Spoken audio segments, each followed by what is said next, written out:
Pernahkah Anda mengamati bahwa kendaraan roda 2 berbasis listrik yang semakin banyak berlalu lalang di jalanan kita, kini didominasi oleh merek-merek dari Tiongkok? Sementara itu, para pemain raksasa dari Jepang yang telah puluhan tahun menguasai pasar motor konvensional seolah tidak berkutik dalam era elektrifikasi ini. Ini bukan sekadar tren sesaat. Pertanyaan besar yang muncul adalah, apakah ini merupakan awal keruntuhan dominasi motor Jepang di Indonesia? Atau hanya sebuah fase adaptasi yang belum sepenuhnya mereka respons? Mari kita bedah lebih dalam. Selama lebih dari 5 dekade, merek-merek sepeda motor Jepang seperti Honda, Yamaha, Suzuki, dan Kawasaki telah mengukuhkan diri sebagai raja jalanan di Indonesia. Reputasi akan ketahanan, ketersediaan suku cadang, dan nilai jual kembali yang tinggi telah membangun loyalitas konsumen yang nyaris absolut. Motor-motor konvensional mereka telah menjadi bagian tak terpisahkan dari denyut nadi perekonomian dan mobilitas masyarakat. Namun, dunia kini sedang bergerak menuju era elektrifikasi. Isu keberlanjutan, efisiensi energi, dan dukungan pemerintah melalui berbagai insentif termasuk subsidi mulai mendorong perubahan preferensi konsumen. Dan disinilah narasi baru ini dimulai. Dalam 2 hingga 3 tahun terakhir, pasar motor listrik di Indonesia telah dibanjiri oleh produk-produk dari Tiongkok. Strategi mereka sangat jelas dan agresif. Motor listrik Tiongkok hadir dengan banderol harga yang jauh lebih terjangkau, terutama setelah dipotong subsidi pemerintah, membuatnya menjadi pilihan menarik bagi segmen pasar yang lebih luas. Selain itu, produsen Tiongkok menunjukkan kecepatan adaptasi yang luar biasa dalam merespons selera dan kebutuhan pasar Indonesia, dengan peluncuran model-model baru secara reguler.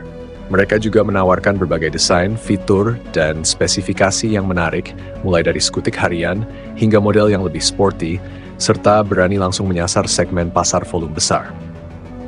Fenomena ini menciptakan sebuah realitas di mana konsumen kini memiliki pilihan motor listrik yang affordable, didorong oleh merek-merek Tiongkok. Pertanyaan yang muncul adalah, mengapa merek-merek Jepang yang memiliki sumber daya R&D dan modal jauh lebih besar tertinggal dalam perlombaan ini? Ada beberapa faktor yang mungkin menjelaskan mengapa pabrikan motor Jepang terkesan lambat dalam menghadapi gelombang elektrifikasi ini. Pertama, mereka dikenal dengan pendekatan yang konservatif dan sangat berhati-hati dalam memperkenalkan teknologi baru.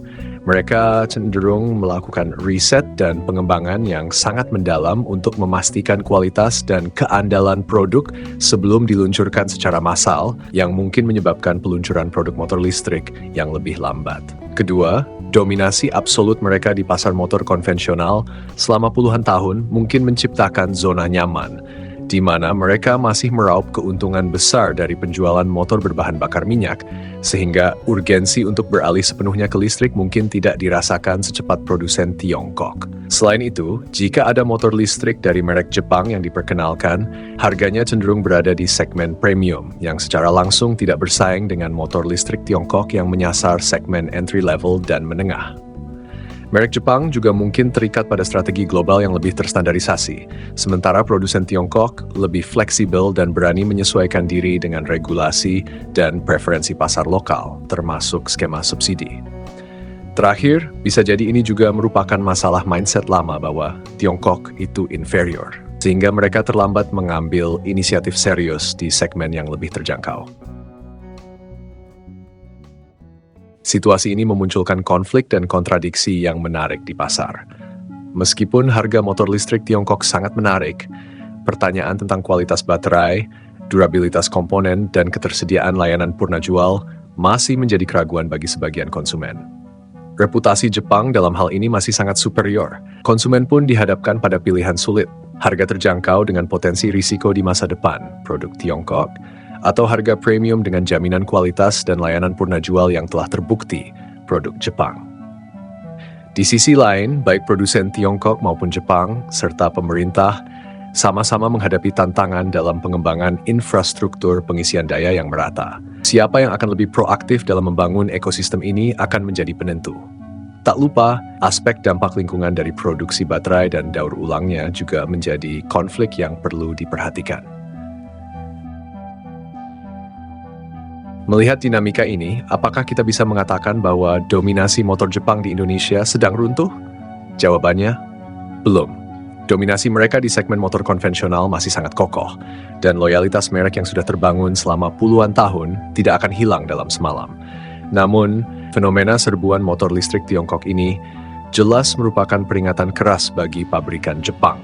Jika mereka tidak segera melakukan adaptasi dan meluncurkan produk motor listrik yang kompetitif dari segi harga dan fitur di segmen yang lebih terjangkau, mereka berisiko kehilangan momentum dan pangsa pasar di era elektrifikasi ini. Ini bukan sekadar keruntuhan, melainkan sebuah evolusi pasar yang menuntut adaptasi cepat. Produsen Jepang memiliki sumber daya dan kapabilitas untuk bersaing, namun keputusan strategis dan kecepatan implementasi akan menjadi kunci. Pada akhirnya, konsumenlah yang akan menjadi pemenang, dengan semakin banyaknya pilihan kendaraan listrik yang beragam dan terjangkau. Namun, lampu peringatan untuk dominasi Jepang di masa depan sudah berkedip terang.